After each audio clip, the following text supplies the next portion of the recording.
Good afternoon, everyone. I'm recording this just after the budget has been handed down from the Chancellor, and I thought it'd be useful to give you guys an update on what was said that's relevant to us and how that affects our future and other things about the hall reopening.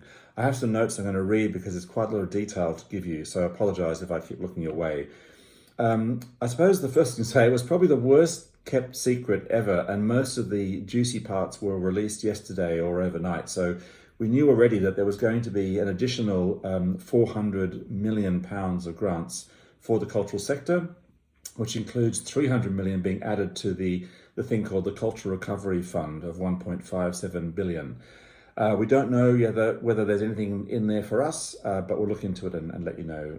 As you know, we have been offered a loan of £20.74 million, and that's just about coming through.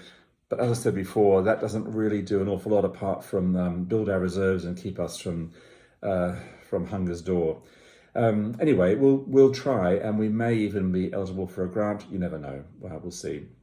The good news, though, I think it's good news, is that the Chancellor announced that the furlough scheme is being extended till September of this year with conditions, some on employers and various things.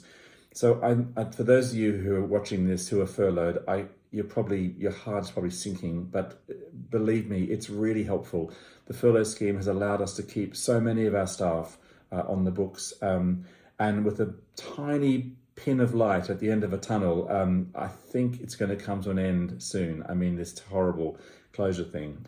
So hang in there is the message, and it's good news that the furlough scheme is being extended. I've always said that whilst things like the furlough scheme are great and the loan's really helpful, what we want most of all is to reopen at full capacity, not with social distancing, not with 1,000 cap on the audiences, but full capacity. So the roadmap that was announced about 2 weeks ago now mentioned two dates which are relevant to us. And the first was a May date. It was which allows venues to open, but only at either 50% or 1,000 cap, whichever is the lower. And of course, for the hall, that means 1,000 cap. And we just can't open with 1,000 people in the audience. It doesn't stack up. It's less than 20%, and it's just not viable. So the next date is the June date, which is the 21st of June. So it's called a not before date, meaning that they certainly won't let us open before 21st of June, and it might be after that. So that date, kind of unhelpfully or helpfully, falls right in the middle of our plan for the first season of Matthew Bourne's The Carman. So we're looking now, if we can shuffle The Carman back into July, that may be our first show that we open with. And you may think that seems a bit crazy because it's a big dance show and so on. And it is a big show, but the benefit of The Carman is that it's very popular, firstly. But secondly, it's a show that sits in the hall. So there won't be a massive load-ins and load-outs. And so for those of you who are in the back of house area, and also for the stewards, we will know the interval time is the same every night and so on. And there's no massive load-ins and load-outs once the show is in. So I'm hoping that will be a sensible and certainly artistically really excellent way to start with us back at the hall. The proms will then go ahead at the end of July. I think it's the very last day of July will be the first night of the proms. It's a shortened prom season, but the BBC are really excited to get on with the proms. They want an audience this year. They don't want to do a repeat of last year, and that's really helpful. So there are a lot of impact of these decisions, of course, on those of you who will then come off furlough and come back to work. And so the way we work will be a bit different, and each of your managers will advise you about whether our activity level means you coming into the office or not, or how you work, and all sorts of things. So some of you have roles that mean you have to be in the building. Of course, if you're a steward or a member of the crew and so on, or BST, of course you're in the hall. For others, you may need to come into the hall or may not, but we'll advise you as we go along. I think it's really important to say, though, that we've been talking to a lot of our colleagues in industry through the whole of lockdown, and the advice from a group called ALVA, which is the Association of Leading Visitor Attractions, says that TfL, Transport for London, have done a lot of work and research, and there have been either none or very, very few cases of COVID on the Underground. I know it's hard to believe because the Underground is so filthy, but it's really safe. So the buses and the tubes are safe. I've been using the tube from time to time, and it's the same. It's just empty, but it's absolutely safe and it is cleaner than it was. So returning to work, the principle will remain that furloughed staff will need to take annual leave on a quarterly basis so that when we're open, we don't have a huge accrual of liability, but also people away on leave once we need you back at the hall.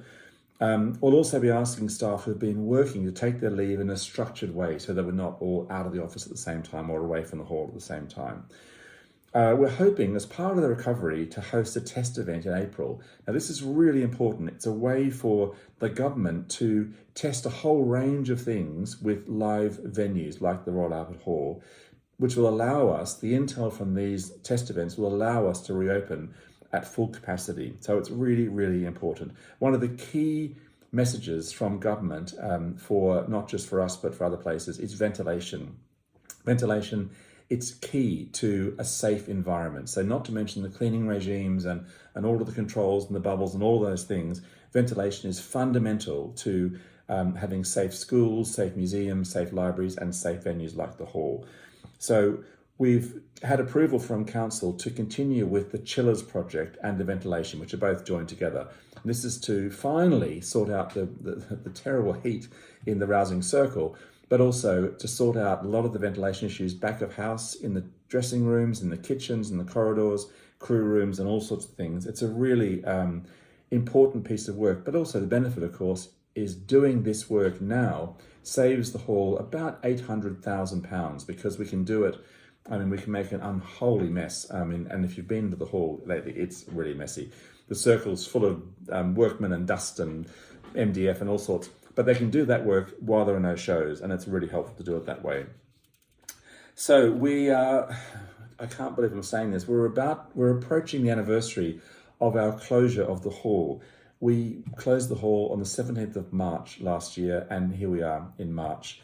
So let's not dwell on that. Let's dwell on more positive things. We're also approaching our 150th birthday on the 29th of March, and that's really good news. So we're not really celebrating as we had hoped. We had this massive, I mean, it still exists, but this amazing, huge David Arnold education project, which was due to be on the 29th of March. It's still happening. It's just a little bit later now. I've had to reschedule it. I hope you all got to see the film, by the way, that called Your Room is Ready. And it was done, and a shout out to the marketing guys, brilliant work. It was done to remind people of the power of the live experience. And I must say, I mean, I don't know how you feel about it, but I watched it probably 4 or 5 times, and you just realize how much we're all missing being together in one place as colleagues at the hall, or being in the mosh pit or in the circle. We just can't wait. So we're almost there. We're getting there, and we'll keep you posted about these dates as they change, as they firm up.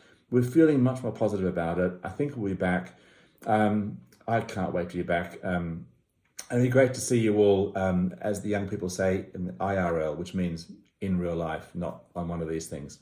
So stay well, look after yourselves. Please keep positive, and we're almost there. Thanks, everyone. See you soon.